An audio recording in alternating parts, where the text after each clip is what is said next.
Hi everybody and welcome to Adobe Live. My name is Flynn. I'm here with the wonderful Sophie Elinor. We're going to kick off by, we'd like to begin by acknowledging the traditional owners on the land in which we are meeting and streaming from today. We'd like to also pay our respects to elders past, present and emerging. Sophie, welcome to Adobe Live, or welcome back to Adobe Live. It's so great to see you again. Thanks for joining us. My pleasure. I'm so happy to be here, Flynn. We had so much fun last time and fingers crossed we will again this time. Yeah, we will. Of course we will. We always have a great time together. So yeah, I can't believe it's been so long actually. So hi everybody at Behance. If you're watching this over on YouTube, you want to have a chat with us, the main chat we're using today is over at behance.net/live. A couple of people in here already. Johanna is here looking after us. That's great. Festus, Barry Spencer, lovely to see you, Barry. RB is there as well.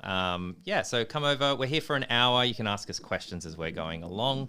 And yeah, we're going to get stuck into it really soon. So, Sophie, for people that aren't familiar with your work, what's like your elevator pitch? Because typographer, letterer, illustrator, artist, animator, where do you fit your head around? I feel like you do all those things. I feel like you just did my elevator pitch for me. Thank you so much. Awesome. My kind of umbrella catch-all for all those things is type dork, which is not terribly professional, but I kind of feel like that encapsulates all of those things. Nice. So yeah, like anything lettering related, I am just obsessed with. Anything hand lettering, like a little bit of type design, bit of calligraphy. I love doing animating, so trying to bring those words to life a little bit, and whether that's kind of 2D or 3D or stop motion, I just really like playing in all those different spaces. So yeah, that's my jam. So does the majority of your work end up having like an animation style output? Is that like, is it 100% of your work? Is it like, what's the kind of percentage there that you're jumping into After Effects? I wouldn't say 100%. It's probably maybe about half, I would say.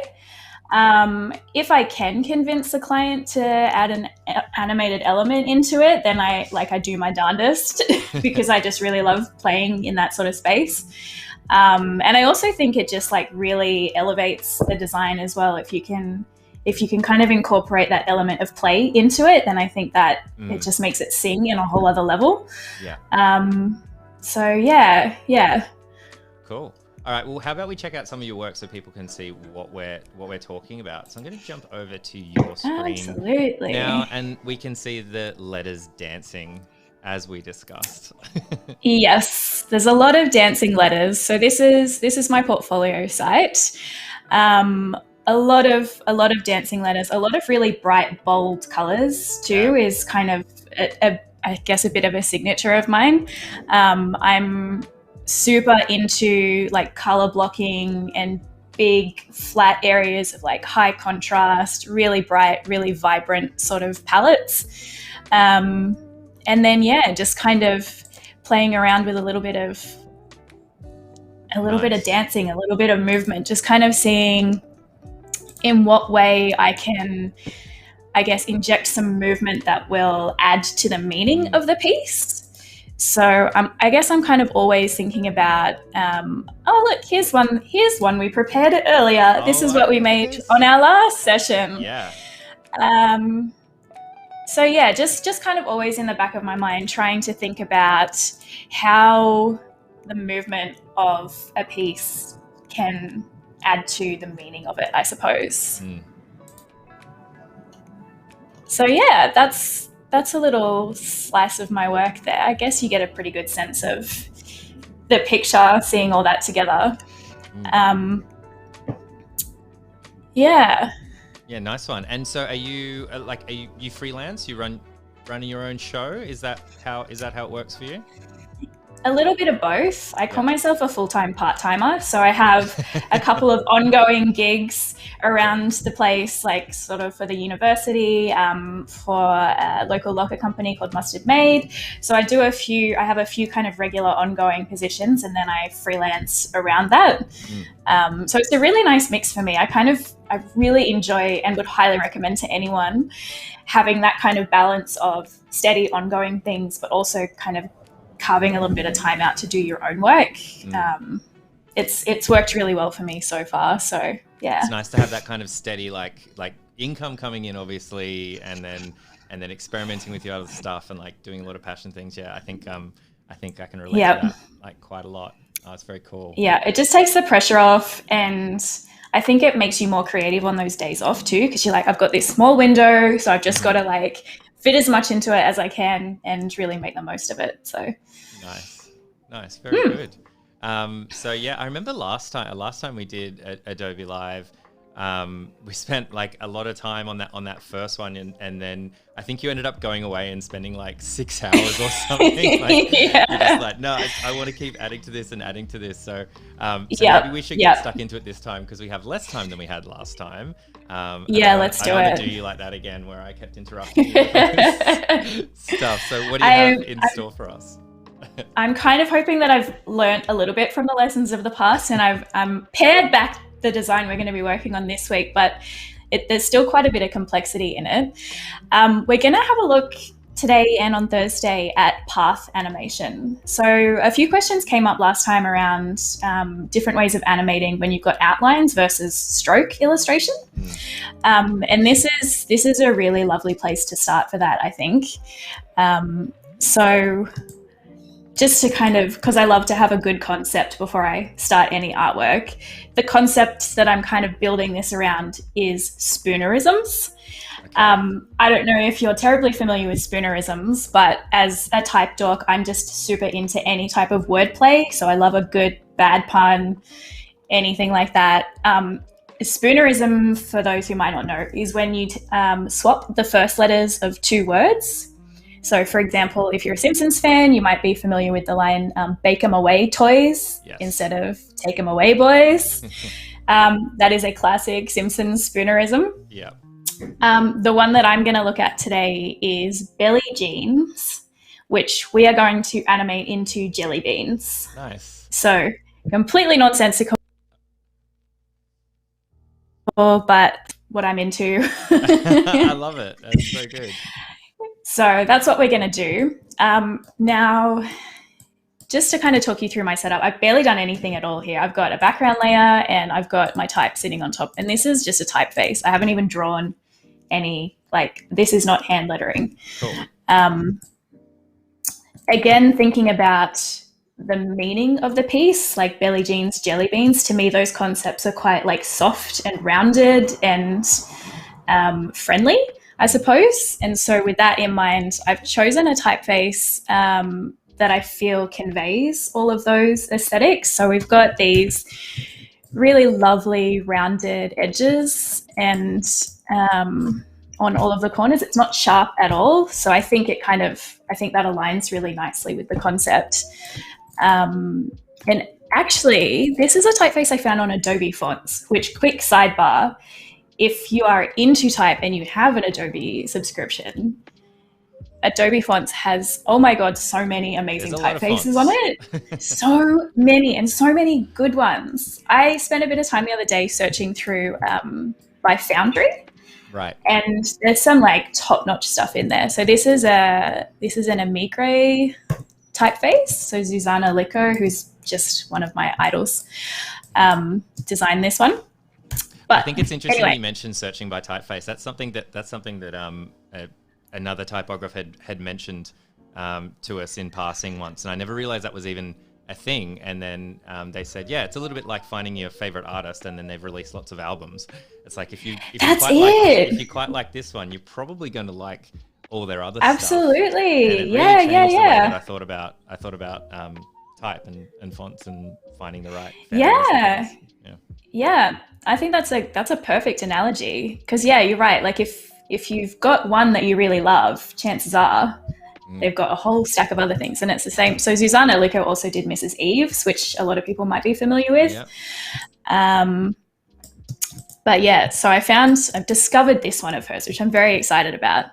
So the first thing I'm going to do is I'm actually going to take a copy of this guy and just chuck it on a new layer, just so that I've got that there. So we've just got our copy sitting there, and I'll switch that off for a minute. What I want to do before I bring this into After Effects is just convert this whole thing to outlines. I don't want it as a typeface. I just want like a vector outline illustration to work with here. And I might just lock that too, so I'm not moving that around.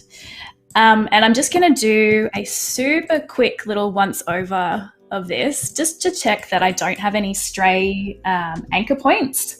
For the purpose of path animation, I'm trying to make this job easy for future Sophie so that she doesn't have to like grapple with a mountain of stray anchor points. Right. But because it is like a very well designed typeface, you can see that, you know, the designer has already done most of the work there. There's only anchor points on the extremities where they need to be. I might just get rid of it. So what would a bad version be that you would have to fix up? Would there just be like a lot of anchor points maybe around the edges, like it's not a super smooth edge? Yeah. So you really want to simplify it? Is that what we're looking for?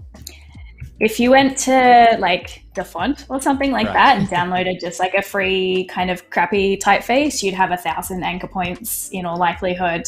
Right. And it's just like most of the time that's not a huge issue, but it just makes the job a whole lot more complex than it needs to be. Nice. And it's kind of like a bit of a telltale sign of a not particularly well designed typeface, I suppose, unless that's the aesthetic, unless it is like a very textured kind of typeface. Right. Where it needs is a very clean kind of design. So we don't have that here. So minimal tidying up to do there. I'm pretty sure everything that we have there now is all we need. And so yeah, converted to outlines, just done a quick tidy up of those anchor points. And now what I'm going to do is just real quick, just split these off into different layers. This is kind of the most time consuming bit of any animation, I feel like, is this prepping of your files. But we don't have too many layers here, so I think this should be nice and quick. How did you split everything into different layers so quickly? You just spammed a button then. I'm not familiar I just pressed the create new layer button a bunch, and then I'm just removing them from the previous layer. I see. Okay. And renaming as I go. Cool. There probably is a faster way to do this, but I find that it won't necessarily put them in the order that you want. Right. Okay, we don't need that layer, and we also don't need that layer, so I can get rid of that. And then I'm just gonna switch our copy on. So this is still, we haven't expanded this to outline, so we've still got this as a typeface. The other reason that I chose this particular font is because it has multiple weights, and it will become apparent to you once we start animating why that is such a useful thing to have here. So I'm just kind of setting my heavier weight underneath all on one layer. This is really just as a guide for me. But we're pretty much ready to jump into After Effects now, I think. Wow, cool. So yeah, super quick file setup for this one, but we will be doing most of our playing around in After Effects, which I will just jump into now. Also, always a good thing to remember, it defaults as footage. Mm-hmm. We don't want footage, we want composition. Right. And then now we have all our lovely layers in here. And you just save that as a normal Illustrator file to bring that in? Yep. They just talk to each other pretty naturally. Besties now. Best mates. They can read each other's, they can finish each other's sentences, you know? Sandwiches, yeah. So I just gotten rid of all of our Illustrator layers. We don't need them anymore because now we've converted them to vectors. And each of these should be its own little layer. I can lock the background because we don't want that to move. And I might just knock the opacity of our little background down a little because I'm just sort of using this as a bit of a template. So kind of going back to what I was saying before about how I want like everything about the look and the movement of the letter forms to kind of speak to what the word itself is saying. Belly, so belly is the first word I'm going to focus on. I'm picturing this like sucked in kind of very skinny upright type, just kind of letting it out. Like it's, you know, it's had a long day in some pants that were too tight. It's got home, it's undone its fly, and it's just like letting it hang out. So that's kind of the, that's the aesthetic that we're going to go for here. I love it. Very so relatable. Yeah, right? This is every damn day. So we want the existing upright, very skinny type that we've got as a starting point. And so I'm just going to chuck a few keyframes in to kind of lock where we're starting in, and then we can move on from there. So to do that, I'm just going to twirl down. So you'll see when you expand each layer, so if we look at the letter B, that's our layer here. If we twirl that down, we've got contents and transform. If we twirl contents down, that's where our paths are. You can see them kind of highlighting on the shape there. And then when we twirl that down, we get to our little path keyframe. And I'm just going to lock that in. You can see when I've clicked the little clock icon, it's dropped a couple of keyframes in here. Right. So now we have that position kind of locked and loaded. The other thing that I'm going to do in the transform drop down, I'm going to chuck a keyframe on the position because I am going to be moving the position a little bit. And I'll just quickly repeat that for our other layers. So just kind of locking in all of those paths and positions. I learned the hard way to do this because on more than one occasion, I've started animating a thing and then realized, oh no, I didn't lock in my starting point. And now I have to reverse engineer that. Right. So this is just like a nice habit to get into. So now we've got. Speaking of learning, like, are you self-taught with this? How did you learn about this? Did you study animation as part of like your qualification? No, I'm pretty largely self-taught. Yeah. I've not been doing it for that long, probably only 2 or 3 years. I have some good friends who do a bit of animation who every now and then I will hit up for advice. Right. Otherwise, it's just like YouTubes or I don't know, just kind of studying things and seeing if I can figure out how it's been put together. Cool. Yeah. I think it was pretty daunting the first time that I jumped into After Effects. I feel like it's one of those programs where, you know, you're kind of used to Illustrator, InDesign, Photoshop, and then you move into After Effects. You're like, whoa, this is a different universe. Right. But a lot of the principles do kind of translate once you figure out where things are. So just going to zoom in, and we're focusing on the letter B here. So I've locked in my path and my position, and I've just moved my kind of scrubber along a few frames. It doesn't, like, the time doesn't really matter. We can go back and adjust this because we're working in keyframes. But I'm just going to roughly position, and you can see it's dropped a keyframe because I've moved that. And now, this is the really fun bit, is I'm just selecting those anchor points and just kind of matching them up to the little template that we've created underneath. Nice. And you can kind of batch do this. Like, I'm grabbing multiple ones at the same time just because it's a lot faster. And also I need to move them kind of in unison anyway because they belong on the same plane, if that makes sense. Exactly the same anyway, right? So it removes that extra little bit of human error. Yeah, that's it exactly. Yeah. Now there is a little bit of like Bezier adjusting you have to do on your curvy letters, but it's pretty minimal.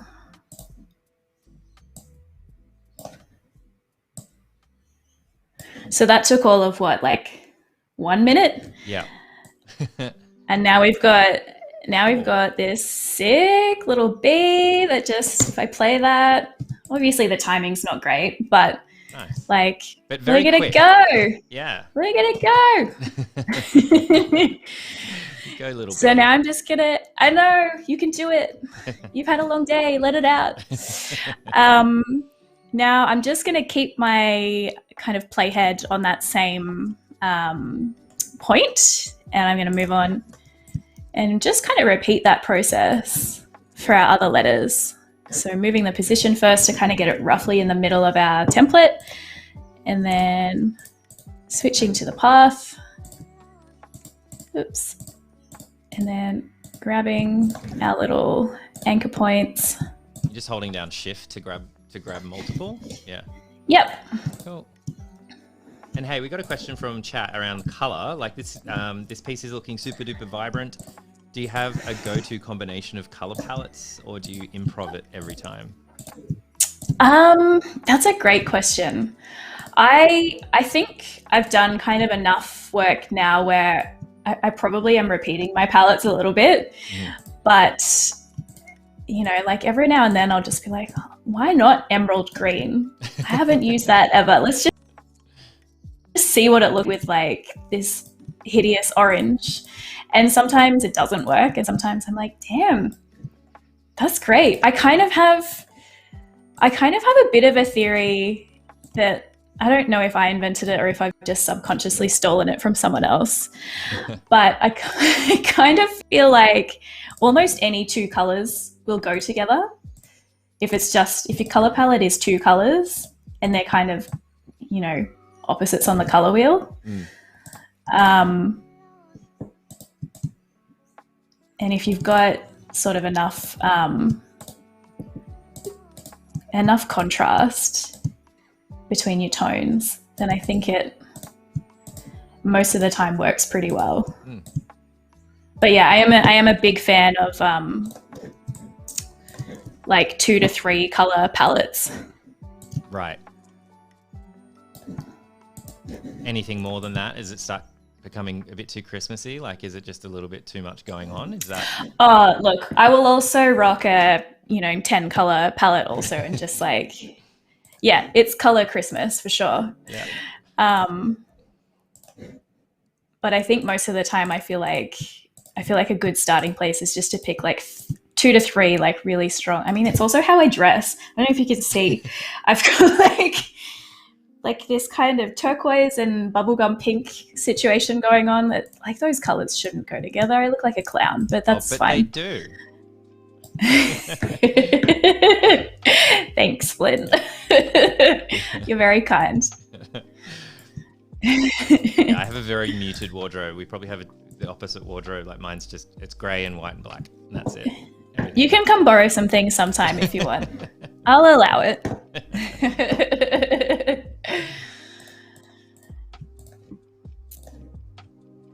So you can kind of see how quick this moves.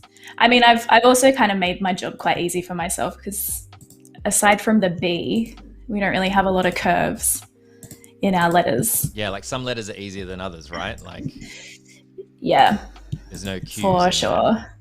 There. Yeah, the S is probably the trickiest, really? I reckon. Yeah, just because, like, just getting this middle spine section, especially when you're distorting it, is always a bit of a challenge, I find. Right. Is it like easy to pick up? Like it's something that, I don't know, if an S is wrong, it's easy to kind of pick up or something? Like, is it just more obvious? Definitely. Yeah. Yeah, definitely. Ooh, we don't want you. We just want these guys. I really love the idea of. I really love the idea of like using the thicker weight as your guide, just in case. Yeah. In case anyone's just joining us now, Sophie started in Illustrator and then used the different font weights and then matched them up and then brought in the much more bold, much like ultra bold almost, like comparatively font in the background to use as the guide, which is very cool. I like that a lot. Yeah, it's kind of a sneaky shortcut, I think, but you know, it does make the job very easy. But like, look at this. Look how Isn't that just magical? It's so cool. Look at it go.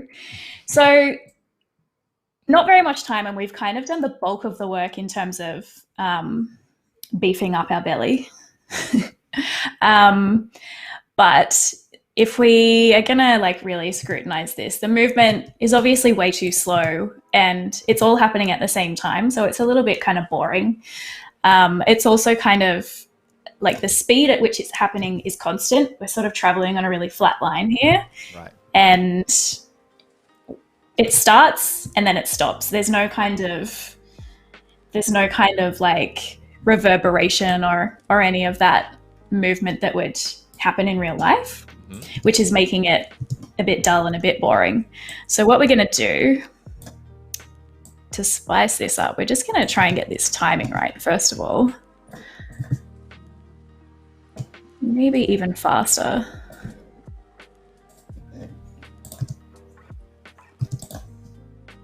So that's feeling to me a little bit more like a better pace. And then we're also going to chuck a bit of easy ease on the, so you'll see how the keyframes change from diamonds to this kind of like hourglass shape. And that's actually changing. If we go into our graph editor, you can see that it's now a curve, like a bit of an S curve on this line, as opposed to if I change that back, you can see that it's now like a straight line. Right.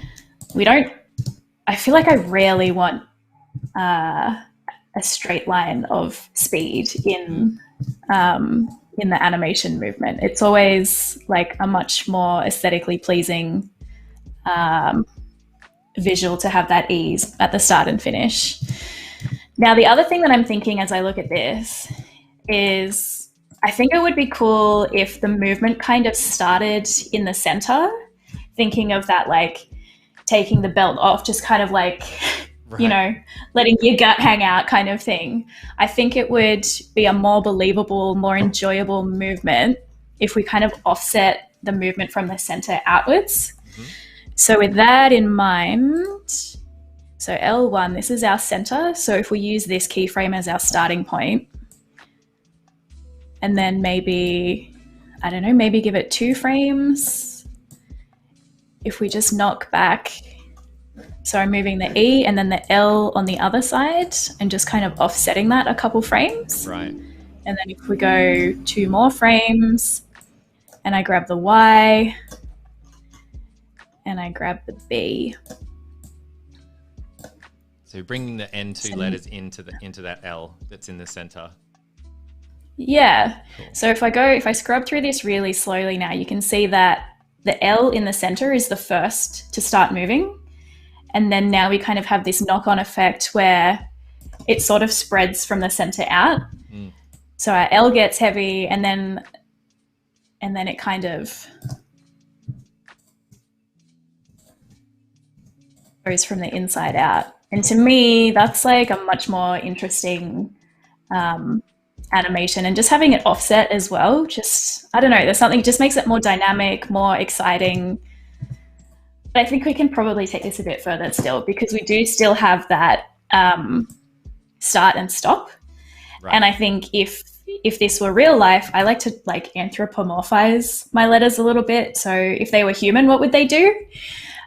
If someone like bumped into you, you'd probably like, you know, you'd continue in this direction and then you'd overcorrect and then you kind of like, maybe not that dramatically, but there would be a little bit of, you know, you're not just like endlessly wobbling, but there would be a bit of that kind of bounce. Right.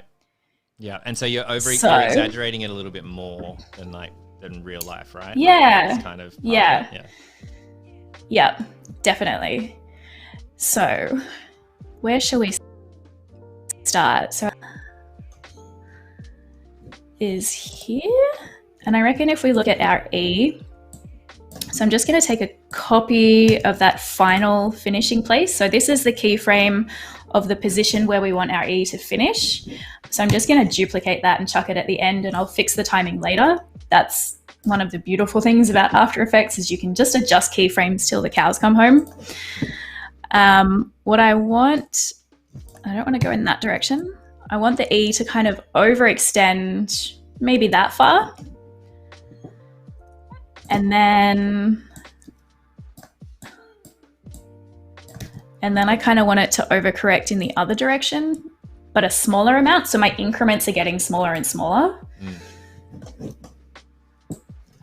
And then maybe one more, just the teeniest, tiniest amount there. Okay, now our timing is way too tight. So let's give these keyframes a bit more space here to breathe.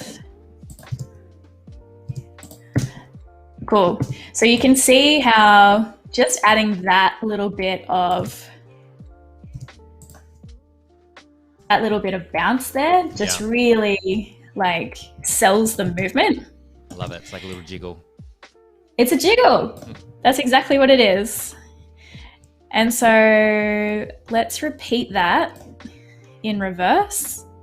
So we're now looking at, I'm just going to move from the center out again, just because that's, I don't know, that seems to be what we're doing. So I'm just copying our final position.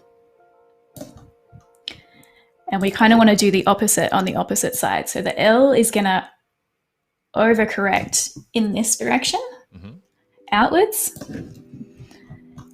And then I'm just going to match up the position of these keyframes. So we're kind of mirroring, oops, not that way. Forever getting my X and Y axes confused. Oh, me too, all the time. The streaming software we're using here only uses those things, like it doesn't snap. Oh no. And so everything has to be mathematical, and it's like X and then Y, and I have to sit there for what seems like a really long time going, which one's X again? And I'll grab the wrong slider and it just like flies off the screen. And I'm like, oh no. Oh no.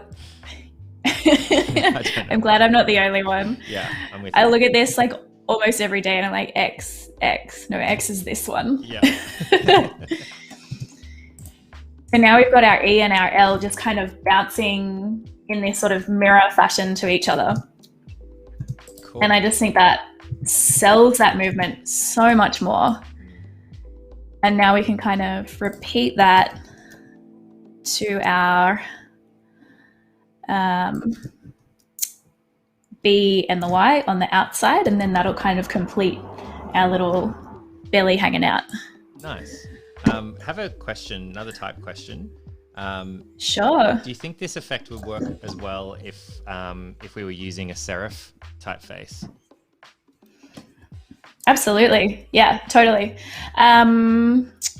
Let me find you. I have done such a thing in the past.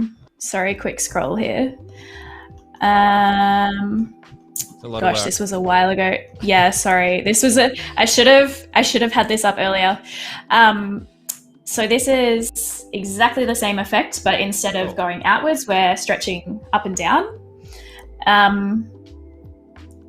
Purely for the purpose of the type of lettering relating to the content of the word, I've chosen not to do serifs because I think like soft and round, as I said before, kind of fits the content of this one more. But you can absolutely do this with a serif. Nice. I love that. An example for us? Or, yeah.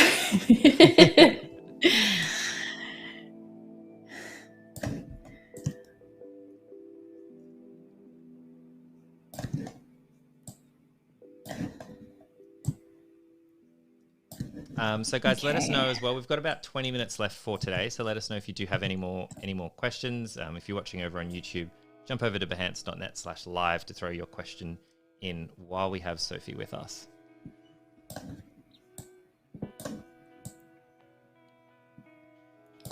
So I'm just kind of at the moment offsetting. So the movement that I've got on my Y, so this animated position, is kind of happening 2 frames after position animation on the L. So again, it's that offsetting that makes the movement more believable. Look at it go. Nice. So fun.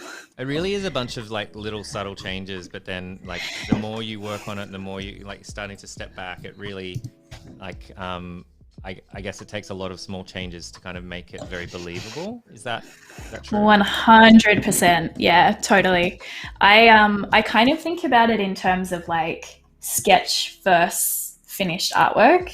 So like the kind of initial thing we did where we were just changing the thickness and the position, I'd kind of consider that like an animation equivalent of like a rough draft sketch kind of thing. And then what we're doing now, I would say, is like kind of going in and adding those details, like really fleshing it out. So you're just kind of like blocking the movement in and then going back and finessing and refining and that kind of thing. I like it. And again, I'm just kind of matching my keyframes. I'm trying to pair the B to the Y, the E to the L, so we've got that. Sounded like a rapper then. Oops. B to the E to the L to the Y. Oh my God. Yeah, nobody wants that. Nobody wants me rapping on Adobe Live. We can stay skip tuned for right next through week. that. We're gonna be rapping the entire 55-minute session. Oh, can you imagine? Can you imagine? Oh.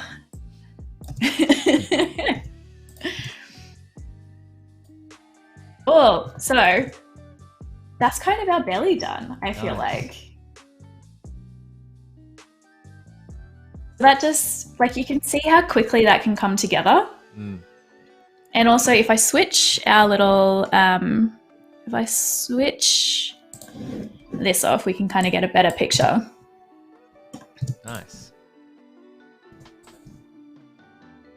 And then the other beautiful thing about working with keyframes versus, I suppose, some of like the frame by frame animation that we were doing in the previous session is that now that I've done this, I don't have to double my work. I can just, like, if I want to return the belly to the initial starting position, then I can take a copy of my position keyframe here. That's where we were at, and the beginning keyframe is over here. And if I duplicate that, and the same with our path keyframes, and bring that back, duplicate these, we're now kind of returning to the beginning. Right. So you're copying the first, just so my caveman mind can understand it, you're copying the first position of the B, and then you're gonna, now that you're happy with the animation, you're gonna put it at the end so that we're gonna get a loop going here. We're gonna get a loop, yeah. How important is looping animations these days? Is it just like mandatory, like for social and stuff like that? Would you ever do one that doesn't? I love them. Yeah. The only times that I've ever done ones that don't loop is if it's for like a video title where, you know, the animation happens and then you're on to something else. Makes sense. Otherwise, the rest of the time, I just feel like, I don't know, there's something really mesmerizing, I think, about like just something that loops endlessly that you can just kind of sit there and watch. Yeah. And you're never quite sure if you're at the start or if you've watched it 10 times over already and it actually only goes for, you know, 2 seconds. I like it. Hey, I've got another question. I'm going to throw it in. Sure. Do you play much with adding scripts into your animations? I've played with overshoot and bouncing, but wondering if you used others. That's not an area that I have explored a great deal. That's probably the next frontier for me, I feel like, if I can figure out how to do scripts, because I feel like a lot of the things that I do that I spend a lot of time on would be so much faster if I were working with scripts. Yeah. But yeah, if anyone has any like good recommendations of scripts that they like to use, then I am all ears. I would love to know. Throw them in. Yeah, I've tried to do a few with like the retiming and looping and that kind of thing, but like my very visual brain struggles a little bit with the code element of it. Yeah. I kind of found the same with, you know, front-end web development, where it's like, I know that if I type this visual will happen, but there's some kind of disconnect happening in my brain where, I don't know, it's just a little like, I am in great admiration of people who can do it. Absolutely. Yeah, coding's not something that I've, that was a whole classic thing, like should designers code? I don't think it's so much these days, but yeah, there is something about like if you're traditionally trained, like graphic design, like it's a very different kind of approach to that kind of. It's just it's another world. Yeah.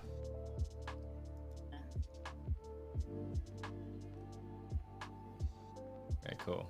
Well, that was Barry in chat, and he said he can send you a couple, so there you go. Oh man, Barry's animations are just so another world. They're another universe. They're just like so complex, and I have no idea how he does them, but I love his work. Yeah. So I think the thing that I want to do now, once I've returned this belly to its little skinny state, what I want to happen now is I'm going to, again, anthropomorphizing these characters. I kind of want the ELLY in belly to kind of shove the B away, if that makes sense. Right. I don't know. Maybe this will make more sense when, if we can animate this. But what I want to happen, because this is a Spoonerism, is I essentially want that B and the J to swap positions. Right. But we can make a bit of a drama out of the whole thing, I think, if we get kind of the ELLY, if you can picture it, to kind of knock the B away, and then the J can kind of jump up and take its spot, and then maybe the B can, like, I don't know, shuffle off to take the J's previous spot. Nice. Am I bringing you with me, or is this absolute nonsense? Because I realize how silly this sounds. I'm totally with you. I'm just thinking about like how many different versions of this you came up with before you get to like the version. It's like, okay, the ELLY is going to whack the B, and then the B can come like swing on here, and the J is going to jump up. It's quite a fun way to think. I'm just like thinking of like you're thinking in cartoons every day, which I think is. It's absolute gibberish.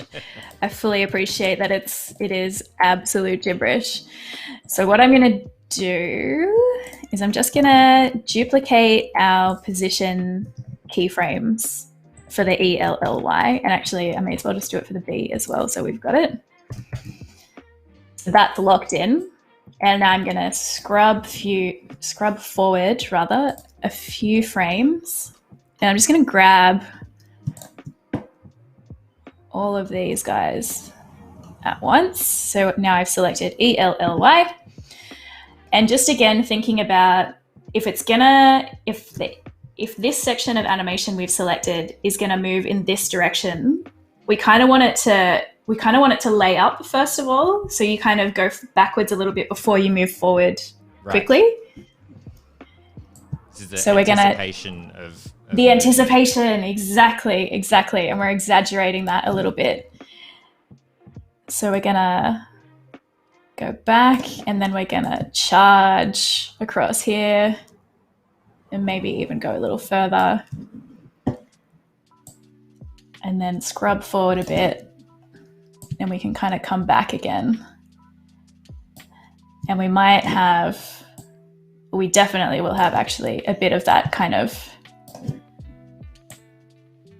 bounce. So let's see what we've got. Okay. And again, we've got these all moving at once. So this is that kind of blocking movement, rough sketch stage. I would probably offset these a tiny little bit once we're finessing, just to kind of sell the movement a little bit more.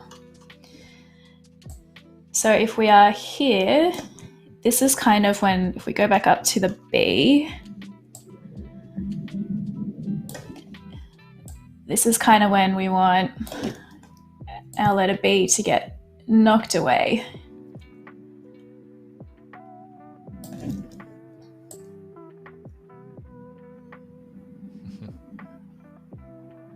It's so fun. I just love this so much. Like, it's like you're telling this whole story just with the movement. It's like, why is the ELLY turned on the B? I don't know what's going on. Suddenly, got beef. As you said, there's like this drama. Now the ELLY, I'm kind of mad at the ELLY. Right? What did the B ever do to them? Yeah.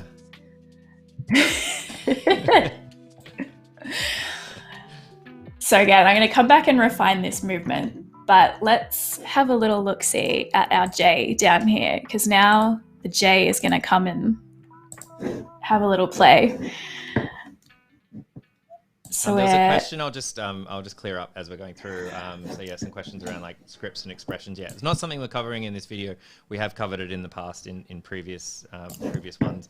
But yeah, so when we're talking about scripts or expressions in After Effects, just like little shortcuts you can kind of copy and paste. There's actually a search functionality within After Effects now. So if you know what you're looking for, you can just start typing and it'll suggest what you're trying to do. Something you can experiment with. Something, yeah, we have covered before, but that's what we're talking about. Nice. And here comes the J. Here comes the J. Out way too fast. So let's just give these a bit of space to play.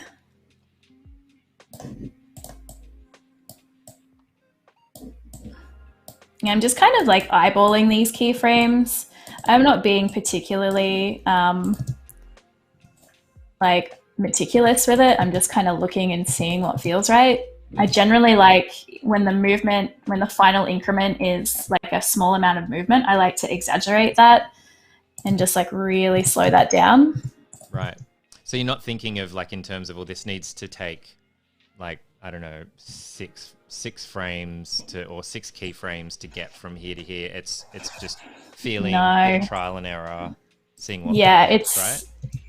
Absolutely. It's very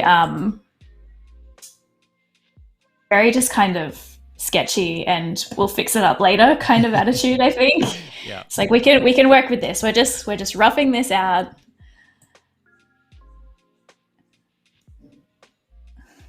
So now we've got our little J coming up to steal the show.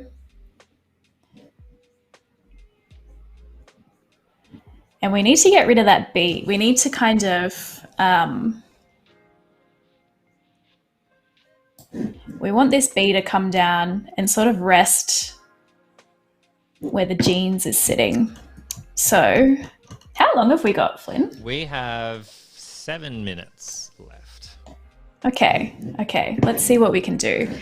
So what I want for the B is to not necessarily just move in, an X or Y direction. I kind of want to give it a bit of a curved movement. Mm-hmm. And so to do that, I'm just going to create a new shape layer.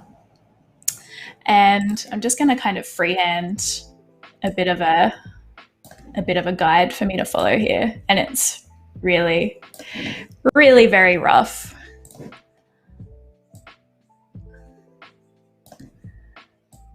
So just putting this on a new shape layer. If we twirl down into our contents here, we don't need the fill. That's just kind of distracting me. But what we do want is the path. And if I have the path selected here and I just copy that, and then I go into my B layer, into the position attribute, and I should just be able to paste the keyframes from my shape layer to the position portion of our B layer. So this, and then now that I've got this, I can adjust this a little bit if it's not quite in the right position. I've got my Bezier handles here, so I can, play around with that curve.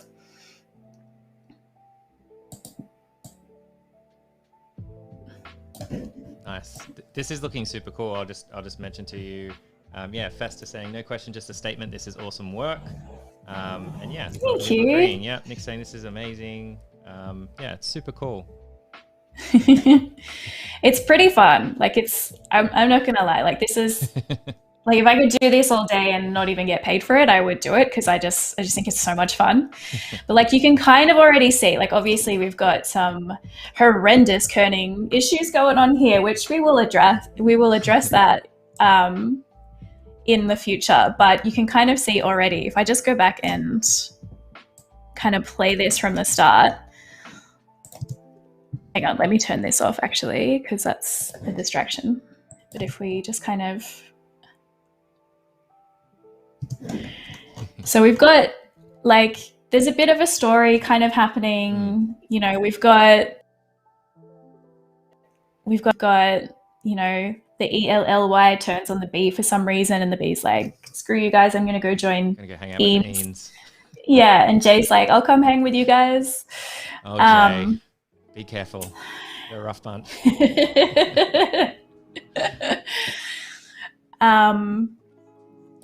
We do have a bit of a glitchy old movement happening here with the B.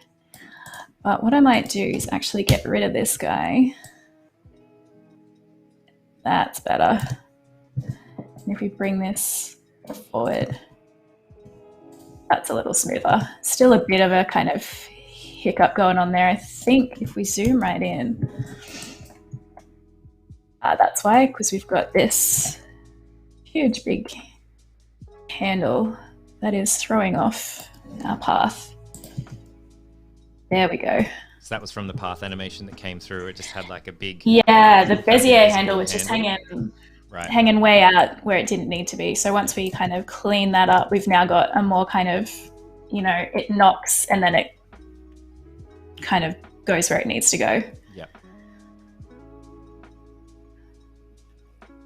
And then I think, like, kerning issues aside, I think the next little thing that is a really quick fix and also just kind of sells the animation is if we go into, so we're looking at the letter B, and if we look at the fill, you can also keyframe the color properties. So I actually want it to change from yellow to when it joins beans, I want it to change to the same color. So we can kind of get this. That was easy. This happening super easy. So you're just changing the last keyframe compared to the first one, and After Effects is doing it all. It's going, okay, cool. You go from that color to that color. Done. Yep, blending it perfectly. Nice. And then we'll do the same with the J just to kind of sell it. So in our contents, in our group, in our fill. So we probably want it to remain that color until about, yeah, maybe there. So we just chuck a keyframe. And then once we get to about here, maybe we'll change that. And I'm just eyedroppering to do that.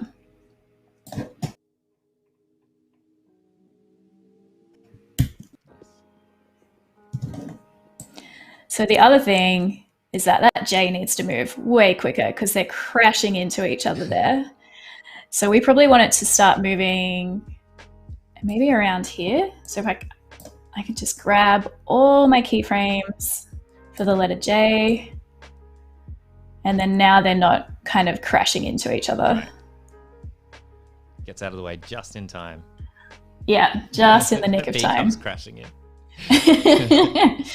And actually that could be quite a fun thing to do as well. We could have that B coming in hot, and it might, you know, knock the EANS this way a little, which could add a bit of, that could be quite a fun thing to do. So if we just expand. We might need to pick up next week because we are very much out of time, actually. Sure. But look how far we came. I know. Amazing. We all learned something about ourselves. I don't know why, but I hate the letters ELLY now. They just seem like such... I know. Such villains. We hate them. There are lots of comments towards the end of this as well. I think like as it's coming together, people are seeing like what the hard work was to, you know, to come through. So there's lots of comments around that. Yeah. I think there's a very lovely comment as well saying you can see how much Sophie enjoys doing this, coming through her work, which is really nice. I think that's very true. It's very, very infectious. And And yeah, so there was one or two questions that maybe we'll carry over to next time. So why don't you guys tune in next time?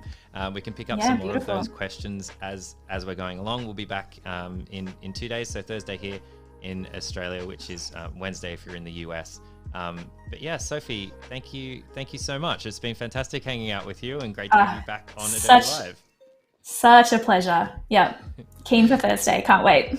Awesome. Let me bring this up, and thank you so much. All right, thank you everybody. Please join us next week, and Sophie, next Thursday.